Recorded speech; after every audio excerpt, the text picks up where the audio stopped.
Hello again everyone, and ever since I published my review of the groundbreaking new Sigma 14mm f1.4 lens yesterday, I've had lots of comments asking how it compares to the Sony 14mm f1.8 G Master lens. Both of them cost about the same, $1,500 or about £1,400 here in the UK, but the newer Sigma lens offers a much brighter aperture, sucking in about 66% more light for your camera, which has understandably got astrophotographers very excited. But it's also extra useful for other kinds of photography, like shooting indoor events, and also helpful for video work where every last extra bit of light can make a difference. So let's put them side by side. I'm only going to cover some of the key features and quality differences here in this shorter video today. If you want full reviews with all kinds of extra details, check out the links in the description below, as well as affiliates links if you actually want to buy one, which goes towards supporting this channel. Thanks in advance, everyone. Firstly, there are some obvious differences in build quality, the first of which being the lens's respective sizes and weight. At 460 grams, the Sony lens is lightweight and about a third the weight of the Sigma, which comes in at about 1.2 kilograms or coming on to 3 pounds. It's the first ultra-wide lens I've ever seen that comes with an Arca Swiss tripod mount, but the Sigma lens does feel a bit tougher in its build quality, admittedly. Both lenses are weather sealed to a similar degree.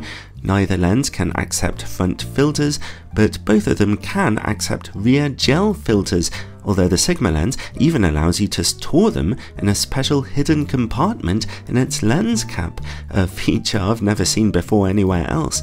Both lenses have autofocus motors that work very quickly, silently and accurately, and track your subject perfectly fine. They both show some focus breathing too, although that's not really something terribly important when working at such wide angles.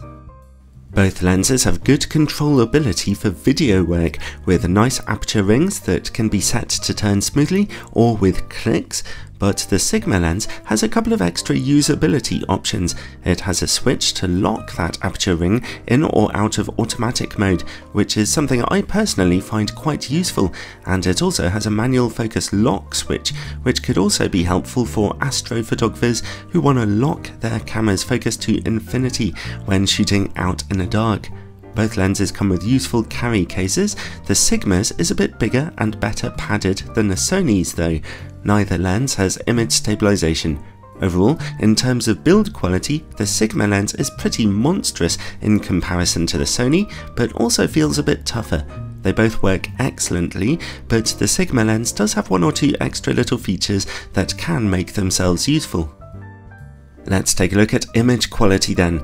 These test pictures were both taken on my Sony a7R III with its full-frame 42 megapixel sensor. In-camera corrections are turned on for this test. While I tested the lenses on the same camera, I tested them at different times and with slightly different test charts. I upgraded my test chart a little while ago to a bigger one with a smoother printed surface, but you'll be able to see any differences in image quality still quite clearly here. In the middle of their images, at their respective maximum apertures, both lenses are razor sharp with excellent contrast. Let's look in the corners. Both lenses are a touch softer now, but I can see the Sigma lens has a small advantage in resolution, just small. Stop down to f2 or f2.8 and the Sigma lens gets sharper, whereas the Sony lens, well, doesn't really, and that is in accordance with other reviews I've seen on the internet. They both stay this sharp down to f8. Stop down to f16 and they both begin to get softer due to diffraction. So overall, it seems to me that the Sigma lens does have a slight advantage in corner sharpness at f1.4 compared to the Sony at f1.8, and when stopped down, that advantage becomes a little bigger. If you turn off in-camera corrections, then you'll see that both lenses project a moderate barrel distortion. At their brightest apertures, both lenses suffer from heavy vignetting, unsurprisingly, a lot of darkness in their corners. But this is where the Sigma lens has another small advantage, because if you stop down to f2, you're actually narrowing the Sigma lens's aperture by a full stop, which means its corners are a little brighter than the Sony lenses. Again, that could be something helpful for astrophotography, where having to boost up the brightness in your image corners can make picture quality get a bit ugly. here's f2.8. It's not a big difference, but still another slight win to the Sigma lens here. Both lenses can get you similarly close to your subject here, but this time it's the Sony lens that pulls ahead at their brightest apertures of f1.4 and f1.8, and even if you stop down a Sigma lens to f2, it's clear that the Sony lens is far better optimized for close-up shooting. It's only really at f2.8 that the Sigma lens gets really sharp close-up. So if you're buying one of these lenses specifically to shoot close up all the time, then the Sony is the clear winner for you. When it comes to work against bright lights, the Sigma lens has a small advantage here, showing a bit less flaring than the Sony lens, although it's not a big problem on the Sony lens.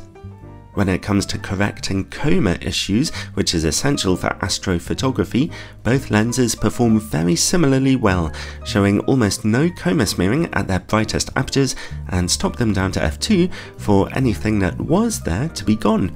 Again though, here you can see the Sigma lens's corners are just a touch sharper. Let's stop down to f11 and look for sun stars. On the Sony lens, they look just a little better defined here, just a little. Both lenses have very smooth quality bokeh, which is not to be taken for granted when shooting at such wide angles. Overall, both lenses perform very similarly here in a lot of ways. For astrophotography, the Sigma is noticeably better, with slightly sharper, brighter corner image quality, and of course that much brighter maximum aperture, which makes a real difference when shooting at night. The Sony lens, however, is way smaller and lighter, making it a bit more handy for general use, and it's sharper when shooting close up. Also, I have to recommend the Sigma over the Sony lens here, because for the same price you're getting a brighter aperture and slightly better sharpness. All wonderful things, but I totally accept also that some photographers will be put off by its huge size and weight and prefer the smaller, handier Sony lens.